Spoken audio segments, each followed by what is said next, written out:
the one that I chose, which is cognitive skills, as my first part of the series.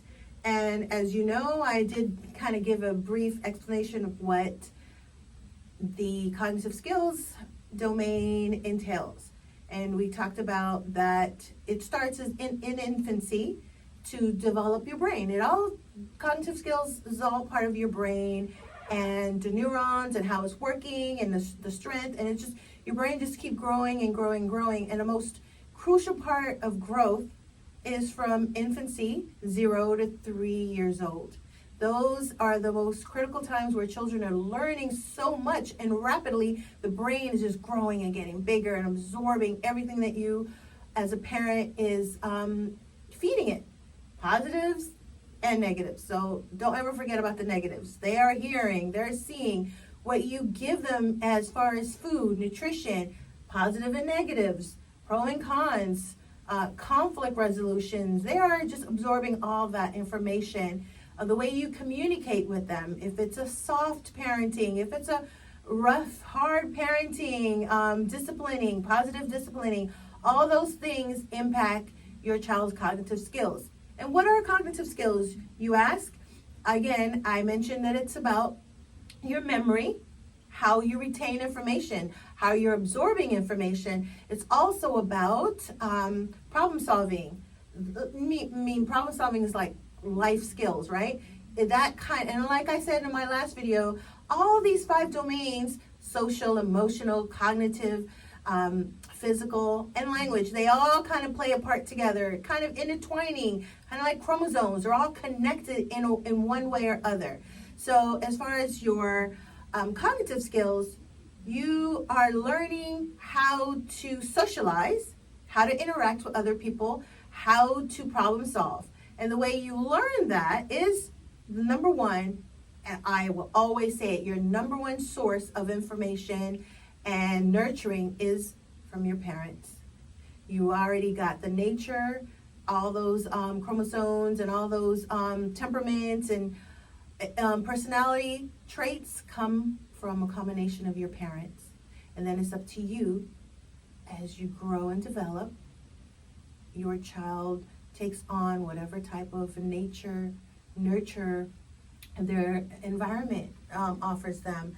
If you are challenging your child to go out in the park and go down the slide on their own versus they're afraid, that's also part of memory, learning the process of going down a slide. Sometimes it might be intimidating, climbing up the stairs, the steps to get to the slide, a little apprehensive. They may need mom's help, so every time you go, you're exposing that child to build that memory and to say, you know what, I can do it. I can go up the slide structure. Maybe this time I might not go down the slide, but I know that my mom is there to help me go up those steps. Maybe the next. It might take 3 or 4 times for that child to slide down, because that also builds confidence. So cognitive skills are part of confidence. So the more you do something, the more you experience something, you are building confidence. You are feeling more sure. And again, that stems back to parenting, giving children opportunities to do so. Another form of cognitive skills, as early on, you're introducing your children to blocks, to puzzles, and they're learning to figure it out. They're learning that a piece goes here. It might not fit, and it might not fit the first, the 5th, the 10th time, but their memory is building, and they are learning, it doesn't go here, it doesn't go there, let me try this one. The same with blocks. Give your child 2 or 3 blocks as young as 5, 6 months, and they are learning with your help to put one block on top of the other. It may not work, it may fall, but here we are. We have lots of time to learn, right? To build those cognitive skills.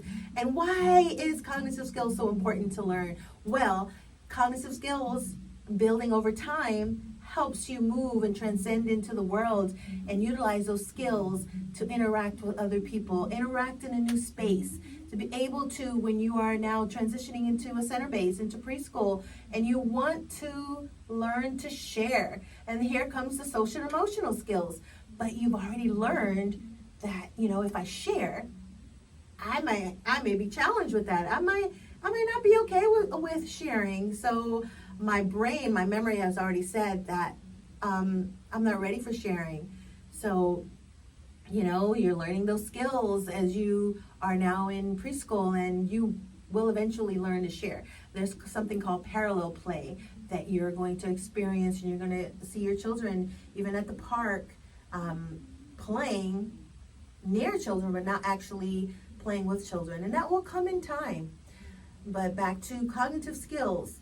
So I want you to, as a parent, to know the terminology. So when you're talking to your children's teacher or whoever, and their parents, say, I'm my 6-month-old. She's building her cognitive skills. I am putting that baby on their tummy time, not only to build their muscles, their large and small motor skills or muscles, but also building memory to say, you know what?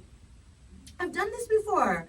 I've been on my tummy and I wasn't doing anything. I was just kind of laying there. And then at some point, the memory starts to build and the problem solving. You know what? I can push and I can move forward and reach for that toy. Or as time goes on, wait a minute, I can now turn my body. I've seen that too many times in the work that I do, working with families and in their homes.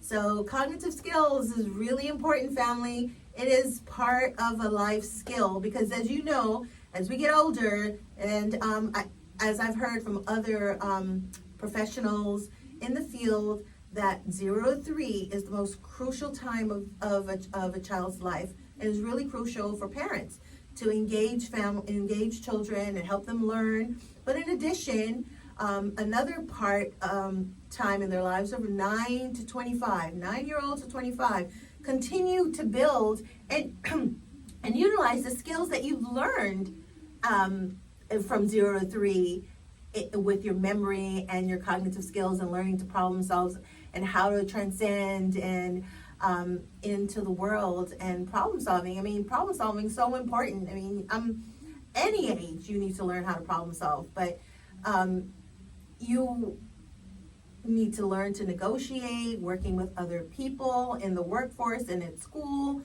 And how do you do that? By learning problem solving skills. So thank you, family. Thank you, parents. Thank you, caregivers, for showing up to this podcast, to this episode, What is Cognitive Skills? Stay tuned and remember to follow, to like, and to share. And I'll see you back here for episode 2 of the 5 domains. And I believe my next domain I will focus on will be the physical motor skills, large and small. So stay tuned. Come back. Bye.